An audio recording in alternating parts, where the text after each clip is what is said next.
नमस्कार, आप देख रहे हैं लाइव लगातार। शिक्षक जो हमारे गुरु होते हैं वो अलग अलग रूप में हमें मिलते हैं, चाहे वो हमारे माता पिता हो या फिर हमें जो स्कूल में पढ़ाते हैं वो हो, सभी हमारे लिए गुरु हैं। तो सबसे बड़ी बात है, शिक्षक दिवस के दिन सभी टीचर्स को बच्चे गुलदस्ते देकर, तोहफे देकर के इस दिन को मनाते हैं।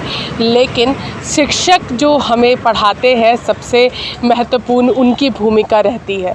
टीचर्स डे भले ही मनाते हैं, लेकिन टीचर्स का जो योगदान हमें बनाने में होता है वो बहुत ही बड़ा होता है। हमारे साथ है राजेश जी और हम लोग इनसे बातचीत करेंगे कि ये किस तरीके से उन बच्चों को पढ़ाते हैं जो गरीब हैं।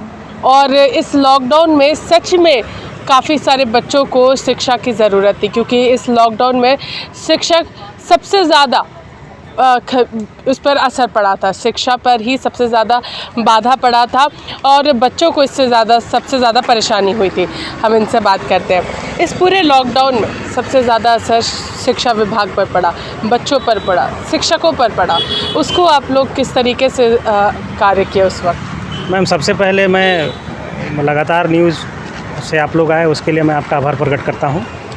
और आज के दिन हम शिक्षकों को याद किया जा रहा है सर्वपल्ली राधाकृष्णन जी के जन्मदिन पर, तो मैं सर्वपल्ली राधाकृष्णन जी को भी मैं नमन करता हूं। और उससे भी बड़ी बात है कि अपने अनजाने में ही मुझे बापू वाटिका के गेट के सामने बुलाया और ये इस पवित्र स्थल पे ही आना हुआ और मेरा इंटरव्यू जो आयोजित हो रहा है, तो इसके लिए भी मैं आपका आभार प्रकट करता हूं और ईश्वर का भी धन्यवाद देता हूं।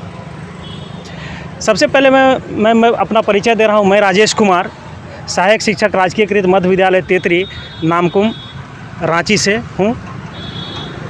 जब लॉकडाउन हुआ तो हम शिक्षकों के लिए सबसे पीड़ा की बात ये थी कि जिसके लिए हमें वेतन मिल रहा है, जिसका हम नमक खा रहे हैं, हम उसका हक अदा नहीं कर पा रहे थे। और ये जो एक समय था बच्चों के लिए, बहुत ही कठिन समय था। बहुत सारे बच्चे इस लॉकडाउन में भटक गए और इस परिस्थिति में उनको शिक्षा से जोड़े रखना एक बहुत बड़ी चुनौती थी। इस चुनौती को सरकार ने भी समझा और सरकार ने भी कुछ प्रयास किए, विभाग ने भी कुछ प्रयास किए और उन्होंने कुछ डिजिटल सामग्रियां शिक्षकों को भेजनी शुरू की व्हाट्सएप ग्रुप में। हमने अभिभावकों से संपर्क करके उसको व्हाट्सएप ग्रुप में शेयर किया, जूम पे और मीट पे, गूगल मीट पे भी हमने क्लास करवाया। परंतु मैम, मुझे ऐसा एहसास हुआ कि बच्चे अपने शिक्षक को देखना चाहते हैं और उनसे मुखातिब होना चाहते हैं। तो ऐसी परिस्थिति में मैंने घर में ही अपने एक रूम में वीडियोज़ बनाना शुरू किया यूट्यूब चैनल पे। और मैथ्स का, ख़ास तौर से मैं मैथ्स और साइंस का ही टीचर हूं, तो मैंने मैथ्स के बहुत सारे करीब 90 वीडियोज़ और चैप्टर वाइज, पार्ट उसको बना करके और बच्चों को व्हाट्सएप में डाला। तो उसके बाद भी बच्चे चाह रहे थे पढ़ना, लेकिन उसमें भी सबसे बड़ी समस्या ये ग्रामीण क्षेत्र के बहुत सारे जो बच्चे हैं, उनके अभिभावक हैं, उनके पास एंड्रॉयड मोबाइल नहीं है और जिनके पास है वो उतना पावरफुल नहीं, उसमें उतना रैम नहीं, उतना वो लोड ही नहीं ले पा रहा है वो मोबाइल। तो ऐसी परिस्थिति में बच्चे जो हैं वो कुंठा के शिकार हो रहे थे कि सर तो भेज रहे हैं, और जब मैं फ़ोन करता था तो बोलते थे कि सर मेरा तो मोबाइल ही नहीं चल रहा है, चलाने का प्रयास कर रहे हैं, आपका वीडियो चल ही नहीं रहा है। तो मैं यूट्यूब में लोड करके भेजता था लेकिन भी नहीं चलता था। तो वैसी परिस्थिति में मैंने सोचा कि क्यों ना इन बच्चों के लिए, करीब इधर 2-3 महीने पहले से, 6 महीने पहले से ही ले रहा हूँ, लेकिन 6 महीने पहले थोड़ा धीरे धीरे ले रहे थे, 1-2 क्लास करके ले रहे थे। अभी इधर 2 महीने से हम थोड़ा तेज़ी लाए इस क्लास में और मोहल्ला में जा करके और दरी बिछाए चबूतरे में। अपने गाड़ी में ही मैंने एक बोर्ड लगा दिया है, वाइट बोर्ड, घर रखता हूँ, स्कूल में रख देता हूँ, वहाँ से लेता हूँ और मार्कर से वहाँ जा करके पढ़ाना शुरू करता हूँ। तो इस प्रकार अब जो है बहुत सारे, पहले तो 8-10 बच्चे, 15 बच्चे आते थे, अब ये क्या हुआ कि अब धीरे धीरे इसका प्रचार प्रसार पूरी तरह हो गया है। तो वहाँ पे अब एक बार में 50, 60, 70, 100 बच्चे तक भी आते हैं। तो उनको क्लास वाइज बैठा करके पढ़ाता हूँ, क्योंकि अगर मिक्स हो जाएंगे बच्चे तो फिर जो 6 का चैप्टर है वो 7 को नहीं बता सकते हैं, 7 को बता सकते हैं, 8 को नहीं। तो फिर हमने ग्रुप एक डेट बांध दिया कि सोमवार को 6 क्लास मंगलवार को 7 क्लास, बुधवार को 8 क्लास, इस तरह से हमने उसको बांट दिया है, क्योंकि उससे नीचे क्लास के बच्चों को पढ़ाने के लिए हमारे जो अन्य शिक्षक हैं उनको भी मैंने इसमें डिप्यूट किया है। सबसे बड़ी खुशी की बात है और हर्ष की बात है कि अभी मुझे झारखंड के कई ज़िलों से शिक्षकों के फ़ोन आए हैं कि सर आपने जो ये काम मुहिम शुरू किया है वो बहुत अच्छा है, अब हम लोग भी मोहल्ला क्लास शुरू किए हैं। तो ये जानकर मुझे बहुत खुशी हुई और ये ऐसा अब लगता है कि हमारी जो मुहिम है जो मैंने चलाई थी वो अब एक आंदोलन का रूप पकड़ चुका है। और अब हमारे विद्यालय के शिक्षक भी, कुछ शिक्षक अब जो पहले थोड़ी कम हमको साथ दे रहे थे, अब वो बढ़ चढ़ करके वो लोग भी अब हमारे साथ जाते हैं। मैं एक क्लास लेता हूँ, वो लोग भी 1, 2 क्लास, 3 क्लास कर रहे हैं। तो अब मेरी शक्ति जो है धीरे धीरे बढ़ते जा रही है और इसका प्रचार प्रसार मैं वैसे बच्चों के लिए को पढ़ा रहा हूँ जिनके पास एंड्रॉयड मोबाइल नहीं है, जो उसमें उसको रिचार्ज नहीं करवा सकते हैं मोबाइल, जो भटक गए थे। बहुत सारे आपको दुखद घटना मैं बता रहा हूँ। बहुत सारी बच्चियों ग्रामीण क्षेत्र में क्या बहुत कम उम्र में बच्चियों की शादी कर दी जाती है, बाल मजदूरी में चले जाते हैं, मानव तस्करी में चले जाते हैं, बहुत सारी मतलब ह्यूमन ट्रैफिकिंग, बहुत तरह की समस्याएं हैं हमारे ग्रामीण क्षेत्र में। और उन समस्याओं से बचाने का एकमात्र साधन था शिक्षकों के पास कि उनको शिक्षा से जोड़ करके रखा जाए, और नहीं तो वो अपने रास्ते से भटक जाते हैं तो बहुत ही स्थिति भयावह हो जाती है। सर ये तो आपने अपना पूरा बताया है कि किस तरीके से आपने सोचा समझा, उसके बाद फिर पढ़ाना शुरू किया।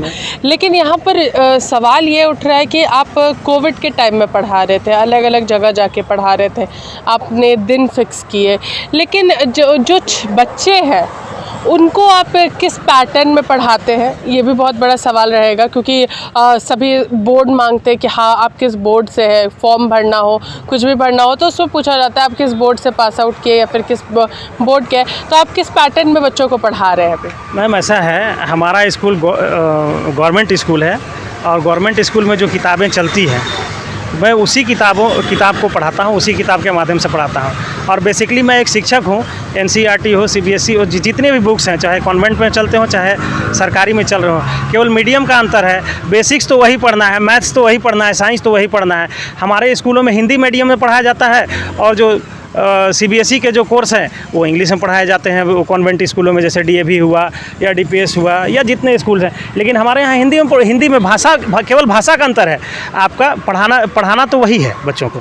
सर एक और सवाल रहेगा कि जिस तरीके से आप बता रहे हैं कि आपके स्कूल में इस तरीके से पढ़ाई होती है, लेकिन जो बच्चे हैं उनको जो सारी सुविधाएं उपलब्ध होनी चाहिए, चाहे वो आपकी बुक से लेकर के बाकी सारी चीज़ों, क्या इसमें आपको किसी का सहयोग मिला कि बच्चों तक बुक पहुंचाई जा सके, कि वो घर में भी बैठ कर के कुछ पढ़ सके? क्योंकि क्लासेस कुछ देर की होगी, लेकिन जो अलग जो क्लासेस जो अपने घर में बैठ कर के जो सेल्फ स्टडी जिसको हम लोग बोलते हैं वो कर सके, उसके लिए बुक्स का कुछ आपने सोचा है? हाँ। तो किस तरीके से आपने बुक उपलब्ध कराया?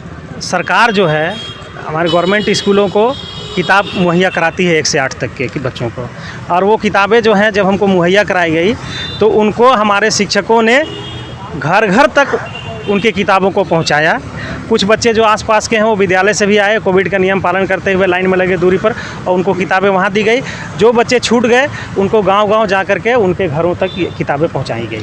आपको कोई सहयोग सरकार की तरफ से मिला? क्योंकि आपने एक मुहिम शुरू की कि गरीब बच्चों को हम पढ़ाएंगे और उनके घर घर जा कर के इस कोविड काल में पढ़ाएंगे, तो सरकार की ओर से आपने कुछ मदद या फिर कुछ अपेक्षाएँ रखी जो आपको अभी तक मिली हो?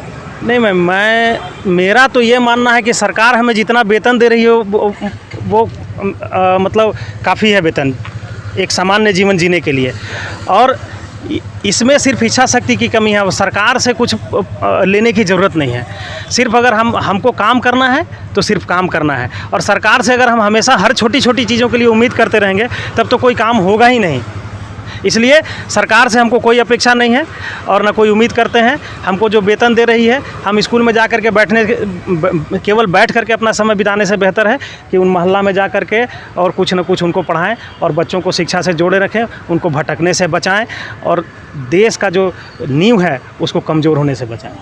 तो आपने सुना कि जो भविष्य है, जो हर देश का जो भविष्य होता है, बच्चे उनको पढ़ाने के लिए इच्छा शक्ति की ज़रूरत होती है, जो इन्होंने प्रूव कर दिया कि शिक्षक होता है। अगर उसमें हम वेतन की बात करें तो उस पर अगर नहीं जाते हैं तो शिक्षक हमेशा शिक्षक ही रहता है। और जो वो प्रोफेशन जो ये चुनते हैं बच्चों को पढ़ाने का, उन्हें आगे बढ़ाने का, वो कहीं ना कहीं नज़र आने लगा। और ये आंदोलन हर पूरे झारखंड में चल रहा है। सभी लोग इनसे बातचीत कर रहे हैं, इस आंदोलन को जारी रखना चाह रहे हैं कि जो ज़्यादा से ज़्यादा बच्चे शिक्षित हो सके, ताकि वो गलत राह में ना बढ़े। क्योंकि हमारे इंडिया का जो यूथ है वो सबसे ज़्यादा पावरफुल है, तो उसको ख़त्म नहीं किया जाना चाहिए एक शिक्षक के द्वारा। यह ज़रूर बता दिया गया इस टीचर्स डे के मौके पर। हमारे खास रिपोर्ट में हमारे साथ राजेश कुमार जी थे। इसी के साथ रांची से मैं पूजा, नमस्कार। न्यूज अपडेट के लिए आप हमारे चैनल को सब्सक्राइब करें। आप हमें फेसबुक और इंस्टाग्राम पर भी फॉलो कर सकते हैं। बने रहे लगातार .in के साथ।